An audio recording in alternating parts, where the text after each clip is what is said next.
friends, last time when we were reading Magic Tree House book number 21, Civil War on Sunday by Mary Pope Osborne, Jack and Annie landed in the time of the Civil War. They got what they needed for their mission, but they decided to stay on as nurses to help out with the wounded soldiers. Let's see what happens next. Chapter 4, Freedom Fighters. Jack carried the water bucket into the tent. The scene inside was like a nightmare. The tent was hot and stuffy. A dozen injured soldiers lay on small cots. Some called for food, others begged for water, or just moaned. Jack wanted to rush back outside, but Annie got right to work. She rolled up her sleeves and smiled.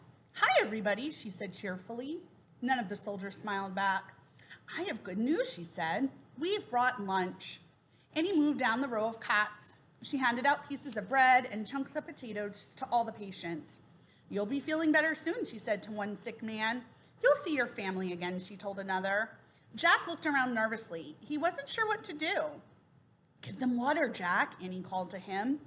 Jack saw a tin cup beside each man's cot. He picked up the first cup. Carefully, he used the ladle to fill it with water. Keeping his eyes down, Jack handed the cup to the patient. He felt shy and uncomfortable. He didn't know what to say.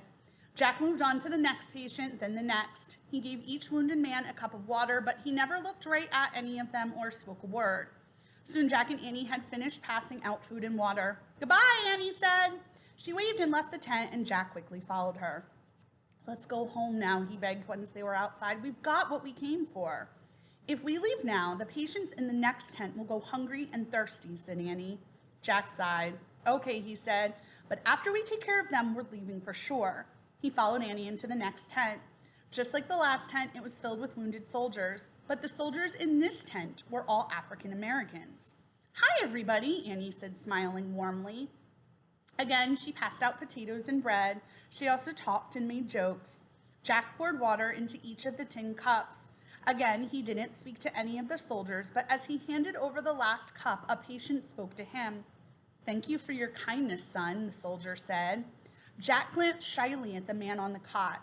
He was an elderly, silver-haired black man. "You're welcome," said Jack. He tried to think of something else to say. He remembered Annie's cheerful words. "You'll get well soon," he told the patient. "You'll be with your family again." The man shook his head. "No, I'll never be with my family again," he said quietly. "My wife and children were sold long ago." "Sold?" said Jack. "Yes, they were slaves," the man said. "You were a slave?" asked Jack. "All of us in this tent were once slaves," the man said. "We ran away from our owners in the South to fight to end slavery, to fight for freedom for our people. I ran barefoot over 30 miles to tell the Union soldiers that the Confederates were going to attack." The man fell silent. "You're a very brave freedom fighter," said Jack. "Thank you, son." The man closed his eyes. Jack wanted to know more about slavery, but he didn't want to bother the weary patient. He pulled out the Civil War book. He found a picture of African Americans standing on a platform. The men, women, and children had chains on their hands and feet. Jack read, "In the 1800s, the United States was divided over the issue of slavery. The North wanted the country to end all slavery, but the South wanted to keep slaves because more than 4 million African American slaves worked in the huge plantation fields there. This disagreement between the North and South led to the Civil War."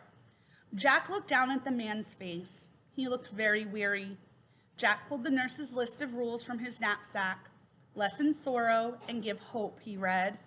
Jack put the list away. He leaned close to the man and spoke in a soft voice. "One day, your great-great-grandchildren will be doctors and lawyers," he said. The man opened his eyes. Jack went on. "They'll help run the government and schools. They'll be senators and generals and teachers and principals." The man stared hard into Jack's eyes. "Can you see the future, son?" he asked. Jack nodded. "In a way," he said. The man smiled a beautiful smile.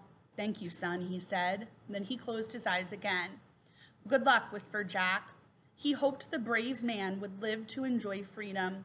"Ready to go home now, Jack?" and Annie. She had finished passing out the food. Jack nodded.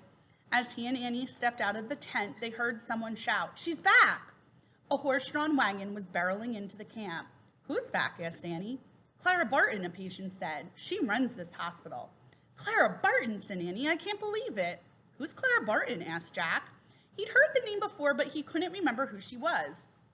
Who's Clara Barton? Said Annie. Are you kidding? She ran to meet the wagon. Chapter 5, Angel of the Battlefield. Jack still didn't remember who Clara Barton was, so he pulled out the Civil War book and read. Clara Barton was a famous Civil War nurse. When she began nursing, she used her own money for her supplies. She drove a horse-drawn ambulance right onto the battlefield to help save wounded soldiers. For this reason, she became known as the Angel of the Battlefield.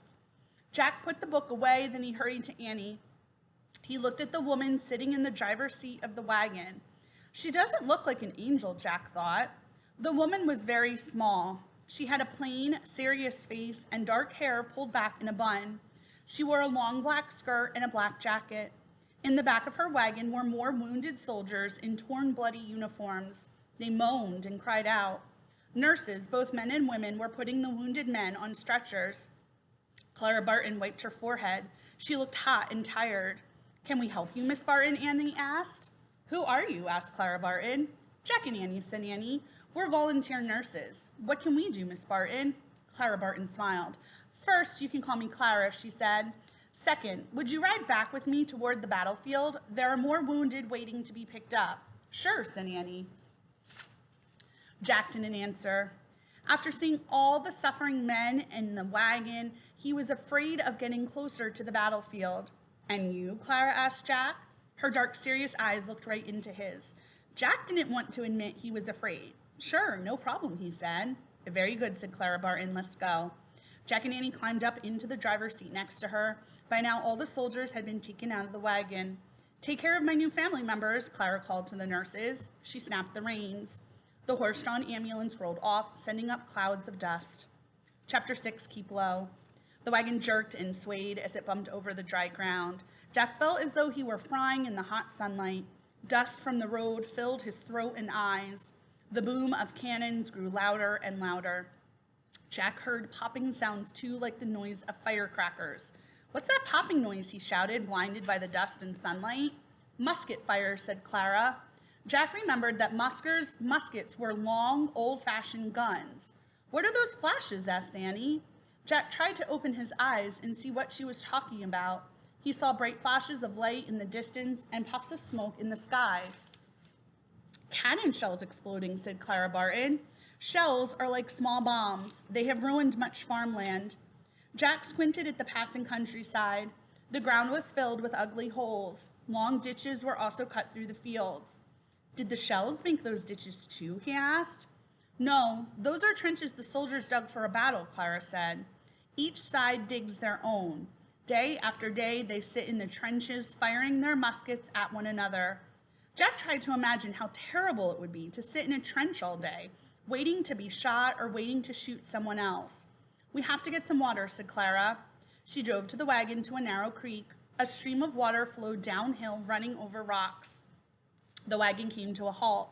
Jack heard a whistling sound, then another. Keep low, cried Clara. What's that? Jack asked. Cannon fire, she said. Jack and Annie crouched down in the driver's seat. Jack felt a rush of panic. He pulled out their list. His hands were shaking as he read, Be brave. Oh, great, he thought. Another cannon shell whizzed overhead, then another. The ground exploded over and over in flashes of light. Dirt clods flew everywhere. Clouds of smoke and more dust filled the air. The horses neighed and whinnied. Be brave, thought Jack, be brave. All right. You can see war isn't this isn't a fun book. It's a serious book. We're learning a lot about how people felt back then, how people were treated, and a lot about some of the things that were going on, and sometimes even still happen today. All right, my friends, we'll keep reading and find out what happens next time with Jack and Annie and the Civil War. Till then, keep reading.